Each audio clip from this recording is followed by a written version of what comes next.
Right, so today's discussion is about the incredibly important subject of government spending, or wasteful government spending, as these guys will possibly tell you. Of course, thank you very much for coming here.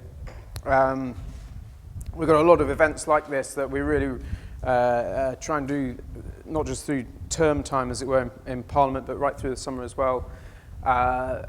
Great today to have two very esteemed people here that are, I don't want to say plugging their book, but there are copies at the back if you want to buy them. How much are they? How much £15 one night only tonight. 15 quid, they're at the back, they're here to plug it.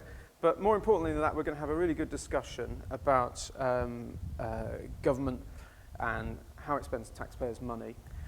Just a very brief thought on it from myself. I went into government in May 2010 as part of the new government. And I remember the emergency budget, if you remember that, in June 2010. And just before that, we were all given sheets of paper. We asked for government spending to be itemised, you see. What does government do? What does it spend money on? And what are the results? And we got the first two categories, but we didn't get any of the results. They were very patchy. And I said, we all sent it back saying, can we get some audit or results? And the answer came back, we don't have any. And I asked a very seasoned senior servant, civil servant, why this was. And they said, actually, the reason that there aren't any results or audits or any records of any of half of this government spending is because the government basically at weekends needed policies to announce to the Daily Mail and the Sunday Telegraph and various other outlets. So we'd literally trawl around government departments on a Friday saying, can you give us a few million quid? We need to dream up a policy so that the Daily Mail, the Sunday Mail on Sunday, whatever, doesn't write this awful story about us. And they would literally launch schemes costing tens of millions of pounds of public money purely to get a story in the weekend press. I'm very glad to say that we didn't do that, at least for about 3 weeks. Unfortunately, however, the kind of serious side of that is that the business of government and politics is that money sells stories, and I'm not surprised at all at the level of government waste. So I'm going to finish there and just introduce our guest speakers this evening. On my left here is Richard Bacon, who many of you will know, is MP for South Norfolk. He was also, in a previous life, a journalist and consultant. And on my right, Chris Hope, a senior political correspondent at the Telegraph, who has quite a record of writing about wasteful public spending and also people screwing over the taxpayer who the government is trying to employ, like BT and people like that. So these guys are going to tell us about their book. I think we're going to start with Richard, and Chris is then going to talk, and we're going to have some questions. So I'm going to give Richard, ladies and gentlemen, Richard Bacon. Well, thank you very much. May I just start by saying what an enormous pleasure it is to be here. I've been here a couple of times in the last year or so for book events where I've come for others, for the Terry Leahy event when he had Management in 10 Words a few months ago, and Ferdy Mount's book last year. So for me to be sitting up here is an enormous thrill. And actually to be holding a copy of this book at all, and it being a finished product and out there, is a source of astonishment, not just to my wife, but to me too. And I could talk about the dust jacket and its unbridled beauty for 2 hours, but I won't. I will instead talk about its genesis and why we ended up writing it, and what we've tried to address in it and the conclusions that we've come to. The title of the book is Conundrum, and we went through a variety of different titles. I should say that I was first contracted to write this book with a different publisher about 5 years ago. The title I had in mind was The Power and Utility of Value for Money Studies and Financial Audit, a late 20th and early 21st century perspective, with special reference to the repeated failure of IT-enabled business change. But for some reason, the publisher didn't like that title. Another title we came up with, which we were thinking of going with, was Not Fit for Purpose, because this originally this idea came to us not that long after the incident that led to the resignation of Charles Clarke as Home Secretary. Although as the years progressed and the gestation of the book continued, that seemed a rather dated concept. I came up eventually with the title Follow the Money, on the deep throat basis that you really needed to find out where the money was going in order to understand things. Only to discover when I Googled it, somewhat to my dismay, that Follow the Money is the title of an extremely large and very comprehensive history of the Audit Commission by Duncan Campbell Smith. So that one was out as well. But what we've sought to do in this book, a few years ago, probably 10 years ago, I'd been on, I think it was the autumn of 2003, perhaps even December 2003, I'd been on the Public Accounts Committee for 2.5 years. I'd been an MP since the June of 2001. And I was getting increasingly frustrated by what I saw in the PAC week by week. And I decided to write an article about it and sell it into one of the newspapers on spec. And as it happens, I didn't even know Christopher at the time. It ended up going into the Telegraph, and I sent it in, and Tom Utley, who was then on the Telegraph, phoned me the following day and said, "We love your article. It's going in tomorrow." I have to say, though, I mean, by the time I'd finished reading it, I was furious. And I remember thinking at the time, well, how do you think I feel? Because I've been living with this stuff for 2.5 years, and I'd been getting increasingly furious with the fact that the things that seemed to me to be important, that's to say the expenditure and waste of vast sums of money and projects and programs that don't deliver what my taxpaying constituents want, seemed to me far more important in the grand scheme of things than what happened yesterday or the day before yesterday, and yet weren't being covered adequately in the media. And the book is really an extension of the same theme, because over the subsequent 4 or 5 years, until about 2007, 2008, it became increasingly apparent, by this time I'd been on the PAC for 7 years, that government was almost perpetually capable of getting things wrong and almost perpetually incapable of getting things right. It might be helpful if I said a word about what the book isn't. It's certainly not designed to be a partisan book. In fact, Chris and I added fairly late on chapters about the Child Support Agency, which is the first chapter, and about the Intercity West Coast rail franchise competition fiasco as the last of the case study chapters, precisely to make the point, because although of the chapters, many of them will be famous or infamous cases from the period of the last Labour government, things such as the Criminal Records Bureau and the Rural Payments Agency and so on, and the recruitment of junior doctors and many others. I'm firmly of the view that had the political colours of the government of the day been different, the number of chapters we would have had to choose from probably wouldn't have changed that much. The topics might have been slightly different, but basically there would have been the same variety of débarque to choose from. And we see universal credit coming up fast on the rail. Sadly, from the point of view of the book, I hasten to add, it hasn't crashed yet, so we weren't able to include a chapter on that. But you get my point. And I think the nature of so much of the discussion around these issues, especially in the House of Commons, does tend to suggest that all right is with one side and all right is with wrong is with another, when plainly that has very little to do with the reality. So we hope it's not a partisan book.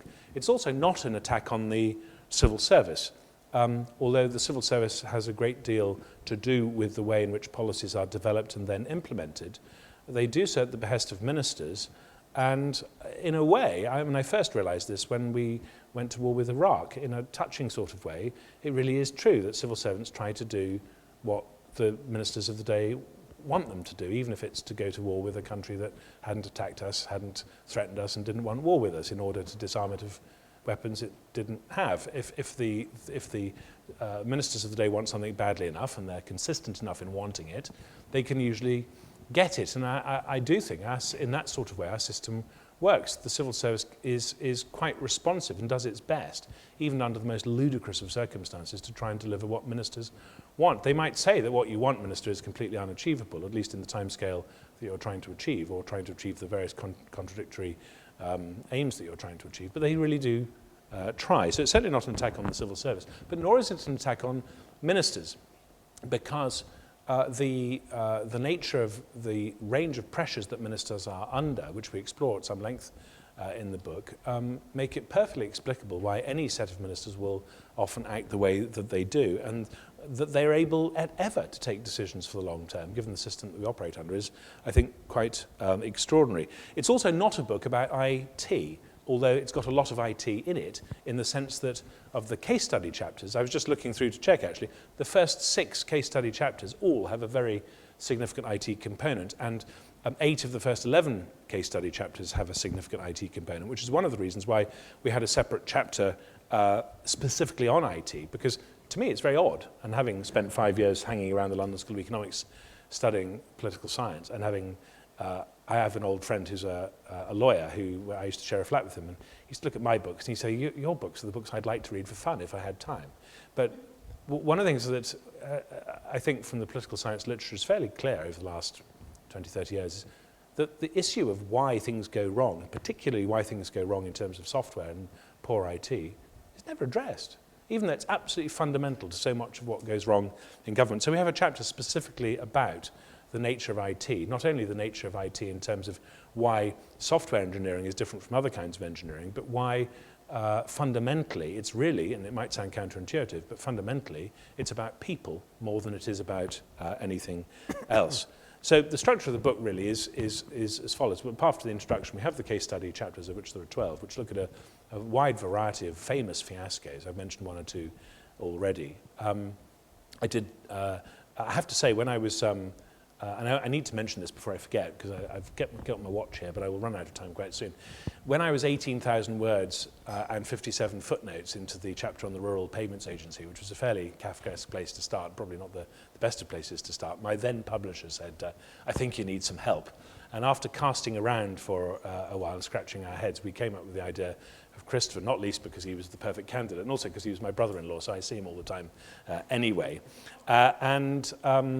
The nature of the book has evolved and changed quite a lot over the last few years, and as a result of that, it's got things in it that it wouldn't have had at the beginning, and things have happened in the last couple of years that are in the book that might not have been had we had published it sooner. And with Christopher's involvement, it's also meant that it's actually been finished, because we've operated from opposite ends of the spectrum. I operate at the end of the spectrum where I think about things for a long time, read about them and reflect on them, and I think 3 or 4 months spent reading and reflecting is time well spent, whereas Christopher's a daily newspaper journalist, and he expects a copy the following day, and that's created its own interesting tensions, but it has also meant that we've actually finished something at the end of the day. So after our case study chapters, we then have this chapter on IT, then we then look at the role of ministers, we look at the role of civil servants, we look at the, if you like, 50-year history, you could say, certainly since the Fulton Report in the late 60s, of attempts to improve things in government and in the civil service and the relations between civil service and ministers, and why so often they failed. And then we look at what we might do about it in our concluding chapter. And I suppose I should also say a little bit about the sources of the book, because plainly, with my own background, the National Audit Office and the reports that it does, and the Public Accounts Committee reports, which, if you like, are the concomitant reports following our own hearings on NAO studies, form a core of the book. But it's also true that it's probably only about half the book. A lot of it is trying to analyse why it is that these consequences so often flow, despite the fact that there are many, many intelligent people involved. And for that, I did think initially that we might have to go and interview hundreds of people, hundreds of former civil servants and ministers. And in fact, it wasn't necessary to do that. And the reason it wasn't necessary was because of the Public Administration Committee, whose work under Bernard Jenkin now, which is still doing excellent work, but also under the last Parliament's chairman, Tony Wright, produced some exceptional studies of various aspects of the relations between civil servants and ministers. And actually all one had to do was go and read them. And the verbatim transcript volumes, if you like, the telephone directory volumes with the witness hearings in them of civil servants giving evidence, were far more illuminating in many cases than officials would be in front of our committee, because they tended to relax a bit more. It's a less structured and less agenda-filled atmosphere in the past. And so there was a huge amount of material that we got from that. And in fact, from people who'd already thought very carefully about what they wanted to say and been questioned by people who'd given an enormous amount of thought to it. So it was essentially a case of mining that. And although we weren't able to mine it by any means fully, and I'd recommend anybody to go and look at it because there's far more of good stuff in there than we were able to include. There was a fascinating hearing where both Michael Howard and David Blunkett gave evidence sitting side by side. There was a great hearing with Charles Clarke. There was one with Gillian Shepherd, Richard Mottram, Sir John Bourne, who was the CNAG for 19 years, Michael Quinlan, the former permanent secretary at the Ministry of Defence, and Sir Nick Montague, who's chairman of the Inland Revenue, gave evidence, and so did Kate Jenkins, who wrote a superb book, Politicians and Public Services. Many of you will know Kate Jenkins wrote the report that became known as Next Steps in the late 80s. The Royal Academy of Engineering and the British Computer Society did a study on complex engineering, IT projects and why they so often go wrong. And although we consulted hundreds of sources on IT, I found that by far the single most illuminating source. Also, some of you may be familiar with John Seddon's book, Systems Thinking in the Public Sector. And having come across Michael Barber's book, Instruction to Deliver, having been fascinated by it, and having nonetheless felt it didn't quite cut it for me in some respects, I found John Seddon's book that was sent to me, and I had lying on my shelf for a couple of years before I picked it up and read it. Absolutely fascinating. And we devote 4 pages at the end of the last chapter, towards the end of the last chapter, in analysing that. And I suppose, because I've only got a couple of minutes remaining, what I should say is, in brief, the conclusions that we came to. The attempts to reform government and make sure that it's more efficient and effective and economic and that it delivers more frequently, more successfully, and why they have failed for so long, seem to me to fail to take account of one basic fact. And we can see this from the evolution that's taken place in economics in the last 25 years. I mean, for the first 150 years of its history, economics was very much concerned with human behavior and how people behaved and how they should behave.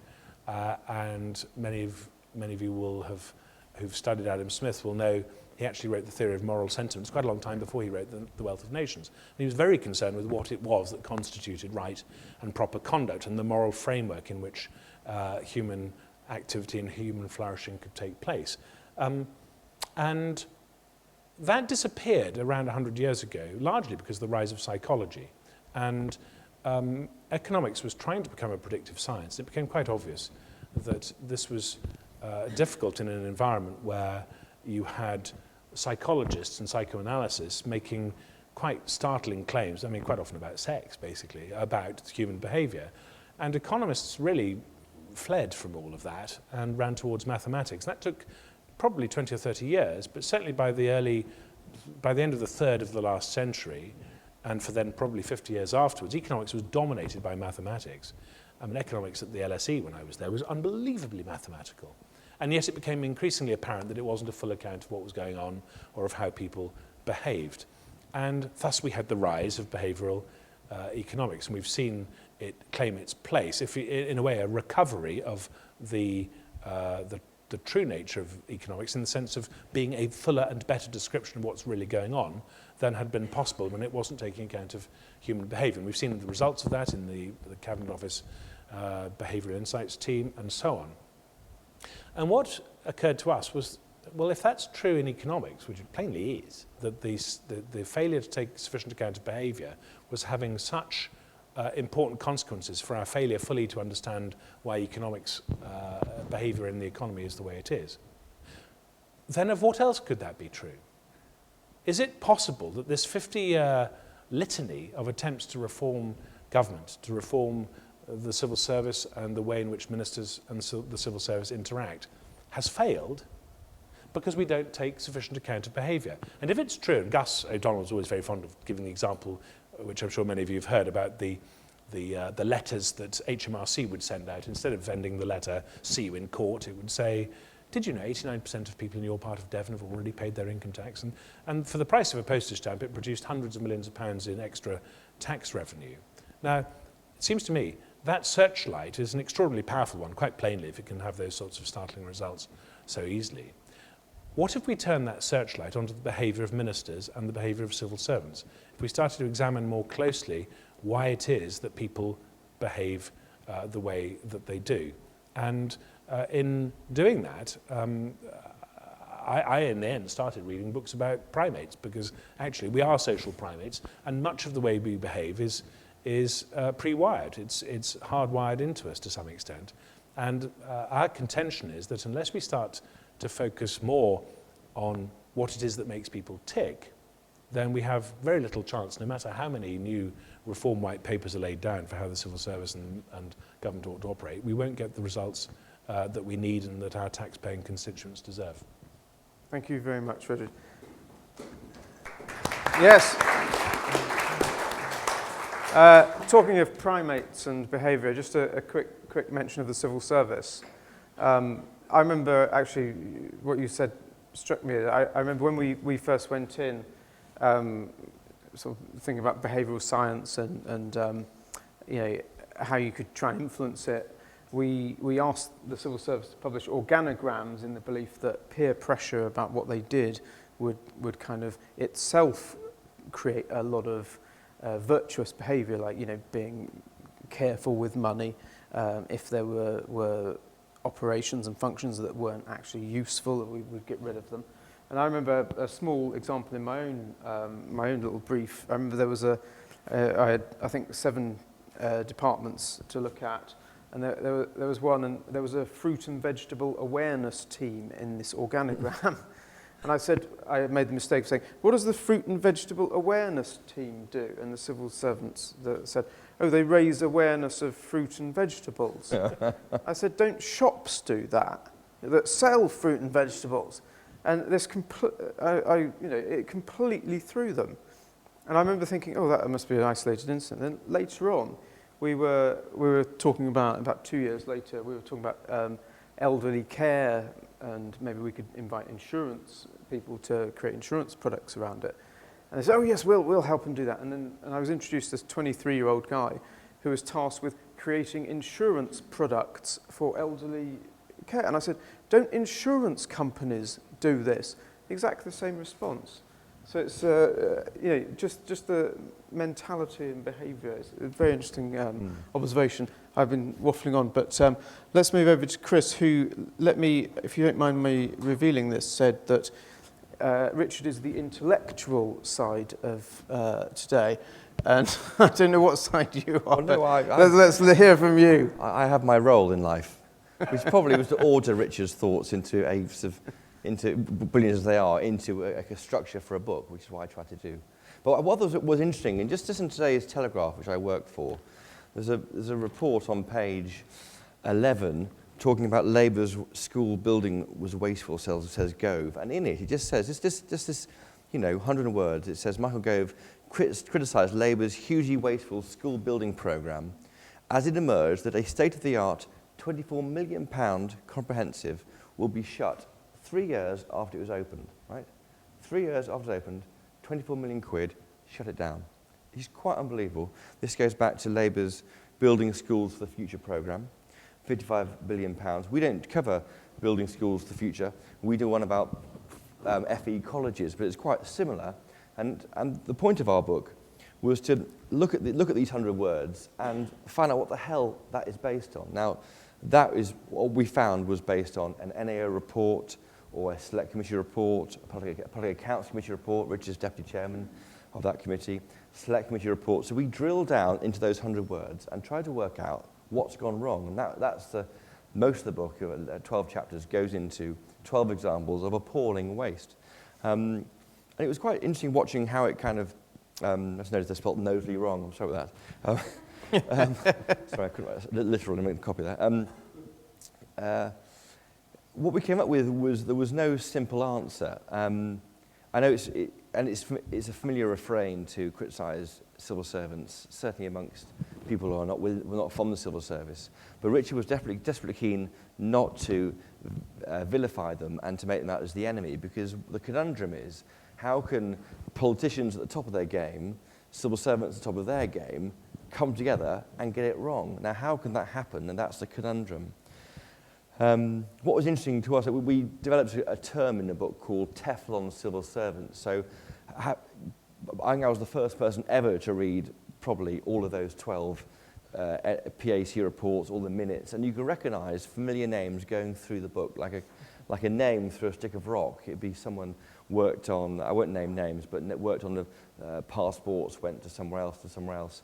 And we call them Teflon civil servants. They kind of moonwalk through Whitehall and nothing touches them and any blame just falls off them. And then they leave government with a big fat pension. We did raise this in an article, and one of them complained. Now, this person didn't want to be named, did they, Richard? But this person complained, and the point they made was, well, I inherited that problem, I took over that one, and I left before that one wasn't complete, which was exactly the point we make. And Francis Maud has picked this out recently. Part of the problem in Whitehall is that no one ever owns anything. So they take over half a project, and they leave that one to go on to something else where it's already started, and the final one where they're delivering someone else's mistakes. And that's part of the problem. And I know what is happening in government now, without being party pre. I mean, Francis Maud is going to give ownership of projects to civil servants and say, that's yours, beginning, middle, and end, and pay them more to stay and do it, which is a good thing, I think. But this idea of these Teflon civil servants is clearly a problem. It's being dealt with. They weren't helped by short-term ministerial goals. They couldn't say no to ministers. They said, yeah, we'll do that, we'll do that. There was no minister culture. There's a yes minister culture, because everyone knows that anyway, if I say yes, I'm gone in 2 years' time, so it's someone else's problem. So a kind of no minister culture is one we want to see more from the civil servants. Ministers also, a familiar refrain in the book was IT failures. And often that meant that in the old days, Whitehall would commission a huge project worth hundreds of tens of millions of pounds. And then the ministers would try and sort of alter or tweak things as IT developed. And it's like trying to change the design of a bridge halfway through construction. You wouldn't do it, but you try and do it with IT projects. And just trying to understand, once it's set, you've got to see it through to the end. Again, what's happening there with this government digital service in Holborn, which is really good. Rowan Silver, before he left government, was part of this project. Francis Maud is doing it. Mike Bracken runs it. The other guy who does it there, who's the chief digital officer, Liam Maxwell. Okay, yeah. But it's a really good thing, and they are doing a lot of beta testing now. So rather than having a big bang on a project, well, as we found that often you just suddenly go from analog to digital, and it all go wrong, and queues would form in some kind of outlying office in Britain, queuing for their passport or queuing for their student loan. Rather than that happening, they are now beta testing everything and doing soft launches, and it's working better. The Royal Payments Agency is being redone. The Royal Payments Agency example was essentially they tried to map Britain for the first time and work out how much land you own, therefore how much cap money you got from governments. But because there's lots of land which was basically grey areas, no one decided where it was. Lots of maps are going backwards and forwards, and it drove some farmers to real despair. The new way of doing it, and that cost 200 million quid, new way of doing it, which is £1 million, which is cheaper than the cost of procuring the IT for the first time, is to have a Google map. They share the map. They log on, they sort of work it out together. There's one map, everyone shares it, which is great. It's working well until rural broadband fails, and then no farmers can get onto it to do it, which is about to happen, as you found yesterday with BT. So it's getting better. Final thing I would say is the Prime Minister's big mistake, I think, was failing to deal with the problems that we find in our book at the beginning of government. He didn't lag the pipes. He went in there with great ideas, you might argue, for health service, for education reform, public sector reform, which is stalling but having a go, but he hasn't cleared out all of the barnacles, to quote Lyndon Crosby, the problems in Whitehall. He hasn't dealt with it, and only now is he finding out it's a problem. And that's why there's a copy of our book in his study, which I know is a fact. Thank you. Great. So we're just going to have some questions from you guys now, but can I ask the first one, if I may? You both spoke a lot about government and civil servants and projects and political people, But this week we've been hearing about suppliers, you know, like G4S and Serco. They've been coming in and they're across the table from a 25-year-old civil servant who's never had a proper job in his life, and they're ripping him off. You know, in your Conundrum piece, do you actually do much about suppliers? Who shall I ask? Well, why don't I start, and then Chris can finish off. Specifically in relation to IT, Chris mentioned the government digital service. There is, I think, an issue around what Francis calls the Big 12. He uses the word oligopoly a lot. You've got these essentially large oligopolistic suppliers who, and I used to represent the management consulting industry. I used to represent people like Accenture and KPMG and PricewaterhouseCoopers and some of the IT. In fact, IBM Consulting joined when I was there 20 years ago. And one of the things that's easy to miss is that when an IT supplier, says, well, of course we can put 500 people on that project, or we can put 700 or 1,000 people on that project for the next 6 months. Oh, great. Says, you know, they've got the power, they've got the resources, they can throw what's needed at this. What one can too easily miss is that in their business model, they have to find somewhere where they can put those 700 people. They've got this enormous machine, this beast, that they've got to keep feeding with big work. So they've got an enormous incentive to sell and to talk up the shape and architecture of projects that can only be delivered with vast numbers of people. When in fact, quite often the projects are, if you look at them from the point of view of the consumer, I need the ability to get quickly, say, a car tax disc, or I need quickly the ability to get a license to bury somebody at sea, or whatever it is.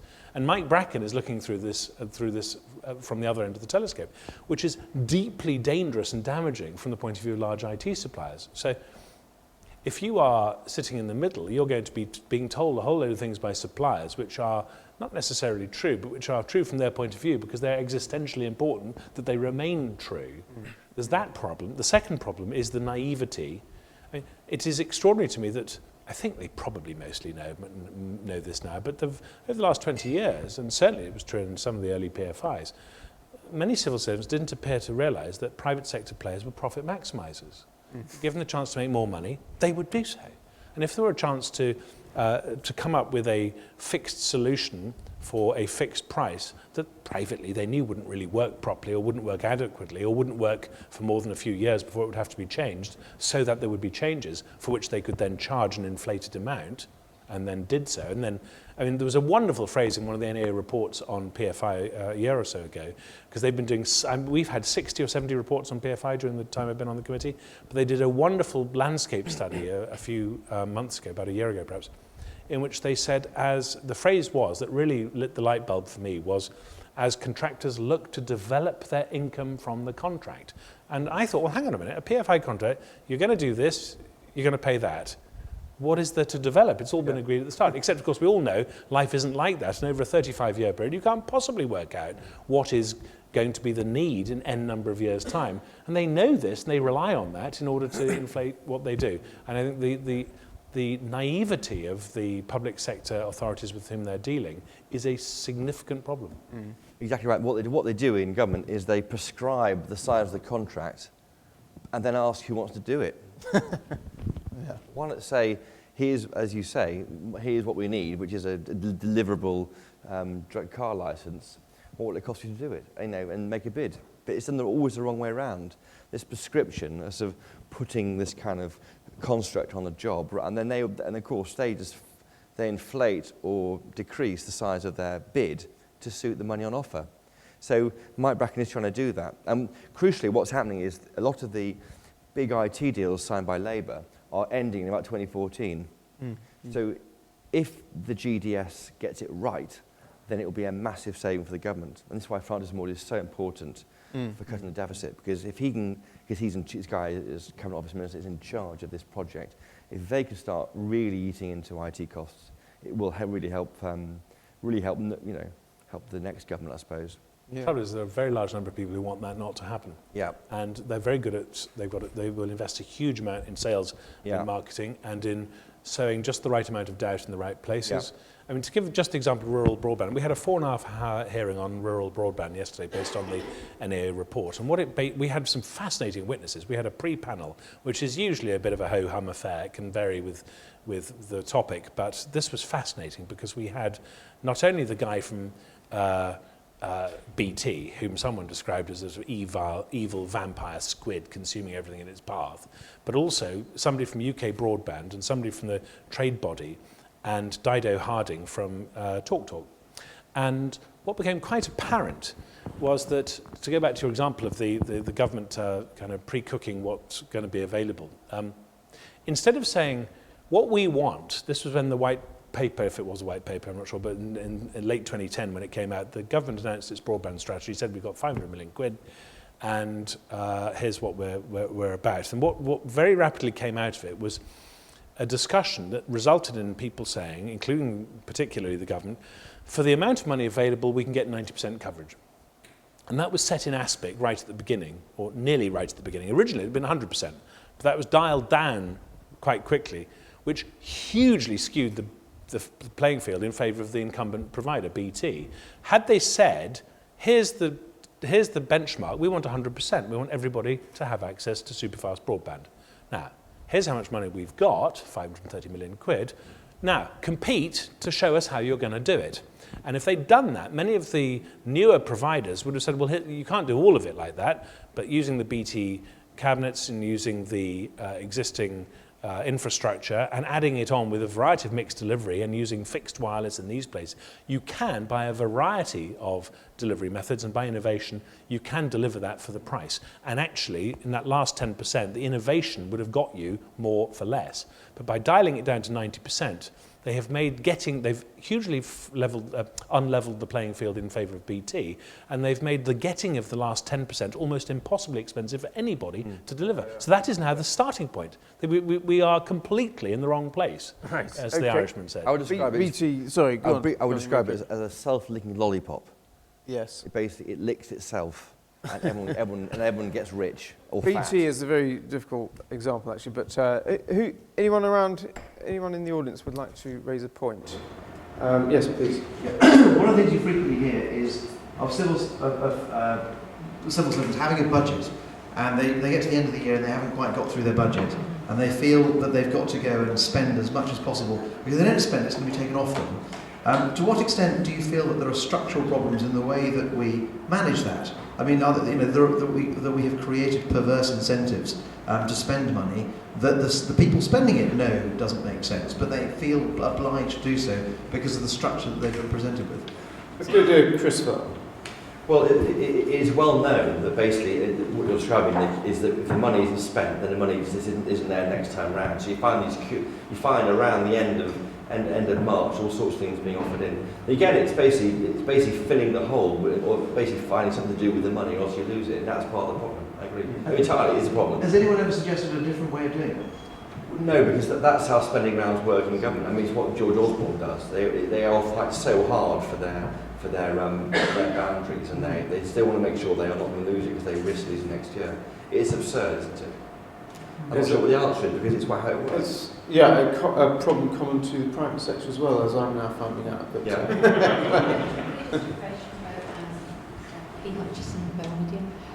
whether you touched on the Olympics at all, or did you avoid it like the plague? Not like the plague, but we didn't do the Olympics because, although there was a big news that there was a surplus of 527 million pounds here this week, we could have done it, because we could have said it's 3 times the budget.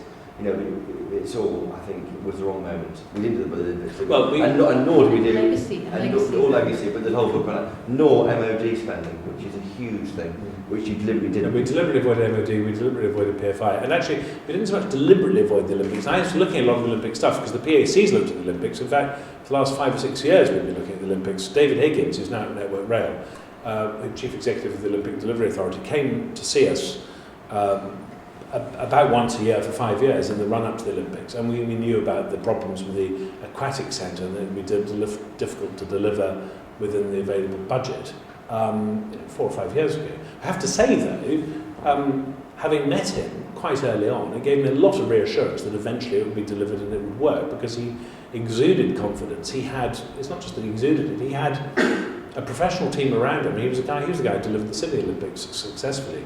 And there's David Pitchford, who sadly is now going back to Australia, who until recently has been running the Major Projects Authority. I think he actually left the country about a week ago. Said the Olympics is an intellectual goldmine because much of it, there is an argument about the budget, but that's mainly because of what was core Olympics and what was legacy. Actually, broadly speaking, it was delivered on budget and on time. And and it was an extraordinarily large, but in some ways good old-fashioned construction project. And the most important thing of all, the Association of Project Management gave out a series that I was presenting one of the awards that they did in their last awards dinner. And one of the big awards went to the Olympic Delivery Authority. And they produced a document which I'd recommend anyone to look at, about what lessons there are from the Olympics. But one of the most important ones that several different people said was, we worked extremely hard to generate one source of truth. And the trouble is with many of the projects that we are looking at, is that you've got a whole series of different sources of truth and lots of different people with huge interest in making sure that their version of truth gets a hearing compared with somebody else's version of truth. So, is universal credit about to crash or isn't it? Well, I don't know. I spent 2 hours on the train going up to Salford because the PAC was looking at the BBC building recently in Salford, pumping the Controller and Auditor General for information on this because they've got a report coming out in September. The only information I've got from him as a result of this was, we've got a report coming out in September, so I still don't know. But I mean, everyone has a suspicion that it's in deep trouble in many respects. There's been a lot of this flying around for months now. But you can hardly blame Ian Duncan Smith for proceeding with glacial caution, given all the other things that have gone wrong with all the other projects where they've tried to do things too fast. And especially given that everybody agrees, at least all the major political parties agree, that in theory, universal credit is a good idea, you would have thought that there might be a way of figuring out, well, we agree to a good idea, how are we going to implement it? But the process of getting from here to there is not an easy one. And indeed, as Terry Leahy said in this room, talking about his book a few months ago, management and democratic politics are not a good mix. And essentially, I suppose at its heart, this book is about trying to solve the conundrum of how, knowing that management and democratic politics are not a good mix, we nonetheless manage to deliver better outcomes. Let's put that point to Julian McRae, who's wanted to ask a question, and today who's from the Institute for Government, saving the introduction. But we shared a platform on the radio this morning about this kind of issue. What's your perspective on what Richard has said? Well, just to say, as ever, Richard, a fascinating sort of take on this. And the one thing I would really just echo from all our stuff, people and behaviours and understanding why people are behaving the way they are is at the heart of getting behind this. It is quite fascinating. We've done a little bit of work on various areas where there have been major failures.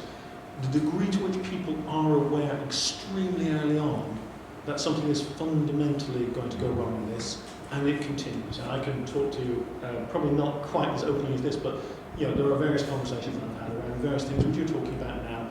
People knew years ago they were going to end up in this state. And it's very clear why they did. Those people were not bad people in any sense. And they weren't civil servants or politicians, they were combinations. And we're not vilifying civil servants, we're trying not to. That's the default position of politicians. And it's not very fair, because it isn't always their fault. No, but there are responsibilities. So I wouldn't quite let everyone off the hook quite that easily as well. But can I just ask a question here? When we've looked at successes, the successes of government, the major policies we've studied, if you think about privatisation, if you think about dealing with Scotland, if you think about some of the minimum wage, you know, they tend to have success factors which are built on failures. They tend to involve a lot of actors beyond Whitehall. And they tend to mean that the Whitehall actors have fairly clear end goals that are set for them. So it's relatively limited what they're up to. If I took that and then just sort of asked you a couple of, just for you, the question would be, as Parliament, what would be the 2 or 3 things that Parliament could specifically do to help actually make Whitehall work better? And secondly, what do you think the 2 or 3 things the media might do to help Whitehall work better? Well, I'll start, because you asked Parliament first, and because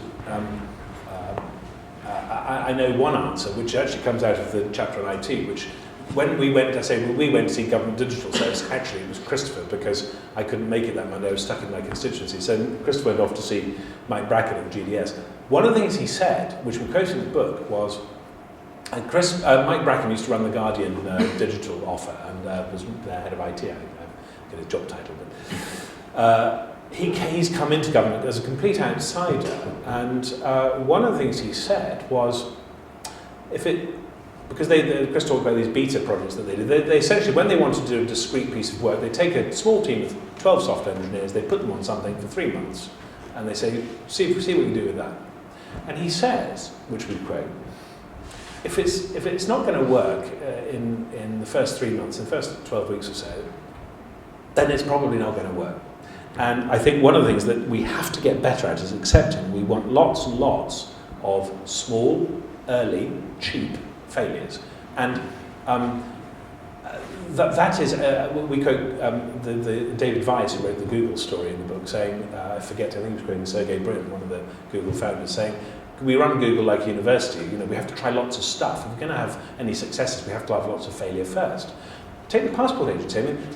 We put the child support agency in this first chapter because it was plainly a conservative innovation in the early mid-90s, although it had the support of the Labour front bench at the time. But the passport agency, which had its absolute denouement in the summer of 1999, indeed the report of the NAA was called the summer of 1999. I'm sure someone will write a song one day. And we're going down the queues of people, the civil servants handing out not only umbrellas because it was pouring with rain, because of course it was June in London, but luncheon vouchers. And then the classic bit was when Mohammed Fayed, owner of Harrods, unable to get a British passport, turns up with his green vans handing out people top food from Harrods Food Hall. It really was. It was absolutely, an absolute circus from the point of view of the media. The passport, not only did the passport agency problems start in the mid-80s, in 1985 they did a feasibility study to see if they couldn't get a passport to somebody in 5 days. By 1989 they decided they'd got to go computerised, which they weren't. So that was 10 years previously, or 14 years previously, before they really hit the buffers and they had the huge train wreck. Now, 28 years later, 9 years later, whatever it is, 28 years later, the passport service is really good. You want a passport, you can get one in 7 days, 14 days, 24 hours, you just pay. Pay top dollar, you'll get it really, really quickly. And it really, really works. So there's been an awful lot of learning that's been captured and stored and used by good people. And Bernard Hurden, who was the operations director, helped fix it. There's another story there, because good civil servants tend to get overused, because there aren't enough people who are really can do. And when you find them, you use them a lot, and then they get burnt out. So one of the things I think we need to do in Parliament is be more understanding of all of that. A lot of it's about education, actually. Yes. But one thing. So you're saying put public money at risk early on in small things. Wouldn't your committee be completely all over that? Just a thought to put you at dinner on Sunday. So it depends how much money. Margaret Hodge would it depends. It depends. The thing is, even 200,000 quid can be a great headline for Christopher. Yeah, but it's a lot better than 200 million. Rounding error. Well, no, I think Mike Bracken is doing what you're saying. He's trying and failing, and no one knows about it, because the numbers he's talking about are small. 12 weeks of a team of 12 working on it is not going to. It's all about the output. I think we do, I suppose, vilify civil servants in the papers when things go wrong, but it's purely because there's no feeling of accountability. Now, arguably, and we really report what you say to them, don't we, on the PAC? Arguably. I think politicians, we let them off quite easy on failures of spending programmes. So often they go, oh, no one told me, and they step in. And we could arguably hold them more to account for things on their watch. And we did let them get away with it. There's a kind of feeling that no one's kicking Whitehall hard enough, so we're going to, and that helps the politicians deal with it. I think it could be clearer links of payments by results, because often there's a feeling that there's lots of unjustified payments swirling through Whitehall, and anyone who's raising any concern about it is asked to be yelling about it. I agree, it's a bit of a binary debate, isn't it? And it's not very helpful. I think we should let the body get away with it. Could be civil servants could step up more, and just the idea of seeing absolute delivery. No one would begrudge bonuses for John Armitt for delivering the Olympics on time, which was basically a construction project by one of the greatest construction people in this country, I think, John Armitt. He did it, he delivered it. When it's clear something's happening, they get the money, it's fine, isn't it? And it's when things go wrong, we're trying to hold the executive to account on behalf of our readers. That's what I cover. But I agree, it can be a bit shouty, as you were saying, isn't it? Let's go to another question, Jonathan. Yeah, I guess I sort of come at this from a slightly vilified perspective, really, as both an ex-civil servant and now a major supplier to government. Just on universal credit, just an observation that, yes, a lot of people seem to think that universal credit might be about to fail. You might expect, therefore, that the role of the Cabinet Secretary to be, behind the scenes saying, we need to go slow on this, to be received positively rather than being briefed against constantly by people who think he's undermining the elected government of the day. But I guess my sort of broader point was around really the supplier's point and your point around, it behoves Accenture to put 750 people on a project because they've got 750 people on the pay bill. There may be some element to that, but within Serco, one of the things where I genuinely think we have an advantage over the public sector is our agility to mobilise an awful lot of people very, very quickly for transformation. So if we win a contract with government or with the wider public sector, we will put as many people on it as takes. And actually, we won't put more people on for the sake of it because they could be going and doing other things. It doesn't bother us. If we've got 50 people, why would we put 50 people on a project? Let's put 10 people on a project and 40 people can do something else. But the fact is we can mobilise an awful lot of people very, very quickly. Whereas actually when I was in government, part of the problem is that a minister turns up and says, look, I've got a brand new priority, I'd like to do X. And, the permanent secretary scrabbles around and says, well, I can get you 6 people next. Yeah. And that's the real issue, actually. You don't have 100 people, 200 people standing there ready to say, right, you want to do universal credit, brilliant, we will give you 300 people with all the relevant skills to roll this major programme out. That's what private sector can do. Part of being this rowers and steerers difference, isn't it? So there's not enough people who can do operational work out there in the field. I know Francis Ward, again, is aware of this, and these are issues that he's aware of, and we need to get more people. Everyone wants to be a policy person working in the minister's office, but actually we want to have more people out there. Next Step's trying to do that with the executive agencies, and it hasn't really worked. Now they're pulling them back in on the bonfire of the Quangos, which is actually basically rebadging what's happening in government. I think not only are you right, but also actually there's a case for saying the civil service ought to go much further so that it's organised much more like private sector organisations, including particularly private sector consultancies, so that the main organising principle inside the senior civil service becomes the project. And actually you could go to the extent, if you were really radical, saying that is the only organising principle, so that you cherish and you prioritise and you put a premium on the project rather than the career of Carruthers, who are halfway through have to suddenly disappear, damaging the project, in the event that there's a senior responsible owner at all, which very often there isn't. And I think you could actually make much more progress by doing that. And of course you'd have to keep people in post and pay them accordingly, but it seems to me that the ability to be agile, there's no reason why, after all, in the Fulton report, they said very clearly in black and white, the great advantage we have is the unified civil service. And in the next steps, they said, do you know, you can't run an organisation as big as the civil service as if it's one organisation. But by continuity and change, in 1994, just 6 years later, they were re-quoting Fulton, saying, do you know what, the advantages of a unified civil service are huge. And that's been the mantra ever since, including up to and including June 2012 and the Francis Ward white paper. Well, if that's true, let's make it true and use the agility that ought to be available from that. Otherwise, what's the point in having a unified civil service? One last question, then we've got to finish about 7:30. So you've just stuck your hand up. Let's go with you.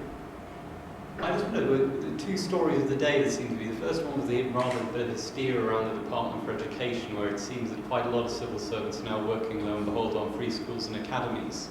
A lot of hysteria about that this morning, that is a bad thing. Is it a bad thing?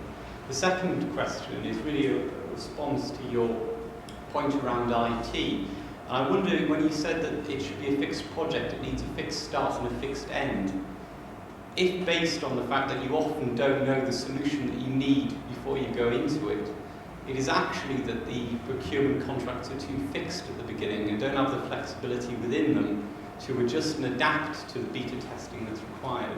So I just wondered if you had a further comment on that. Well, I'll go to the first question. I agree entirely. It's basically working out, it's reversing the whole thing, saying what we need and how would you do it, which is what we're trying to do now in this GDS, is trying to work out how can you give us that solution.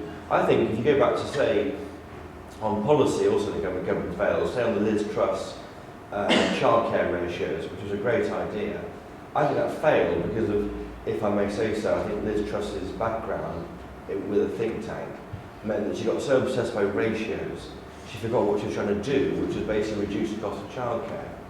So it allowed Nick Clegg to come in and say, well, and then a huge amount of ratios and child safety. If you just keep saying, I want to make childcare cheaper and forget everything else, you get a result. I think she got too wrapped up in how you got there. And in a sense, that's almost a kind of analogy for how you should be procuring, how I think the government should be procuring services. Start with exactly where you want to get, and I don't know how you get there, just give it to us on this date. I think on the second issue on the big contracts, you're absolutely right. And the national programme is merely the most classic example of contracting very early on in great haste before you know what it is that you want. Something that will, it turns out, not deliver what you need, but you're then contractually obliged to continue with because that's what you've contracted for, and the penalties of changing are huge. So it's completely the wrong way to do it. On the first point about academies and free school, I missed the first part of what you said about civil servants working. Do you mean working for them or working? Yeah, there was just a number. I think it was quoted that the Permanent Secretary had given a statement of how many civil servants are actually working on the major projects that the Department for Education is actually delivering. That was seen as something that is wrong and bad. It's pushing the political agenda, isn't it? Well, it seems to me Mr. Gove is a politician. It's his job to push political agenda. Yes, no, it's absolutely. I couldn't agree more. And you make what you're saying is that they're working on the policy of delivering large numbers of academies. And without question, irrespective of party for the minute, just taking a policy and seeing. I mean, I remember when it was first being announced in the autumn of 2010. People were saying this is ridiculous. They're never going to get anywhere. They're trying to do it too fast. But by a huge push from the top and mobilising large numbers of people inside the department, I think most people would agree that the delivery of academies has been a stunning success in terms of the speed at which it's been done. And if that took mobilising very large numbers of people inside the department to do it, as far as I'm concerned, great. They could then later go on to once that's settled and bedded down, which some of it already is, they can then go on to something completely different. It seems to me that is what they're supposed to be there for, to implement the wishes of That's exactly the model in which the civil service should be moving towards. Right. agile and fast. Being winked at by a young lady, which doesn't happen very often, and that means nothing nice. It means that the room is closed. But this is a debate that will have to go on now. That every party actually has seemed to sign up to spending restraint, including the Labour Party. Demand for public services going up while the money will basically be staying the same. So this is a debate that is going to really rage on, giving these guys a huge amount of material. But thank you very much for coming today and making it a really enjoyable discussion with lots of your input. And please let's show our appreciation for our kind speakers.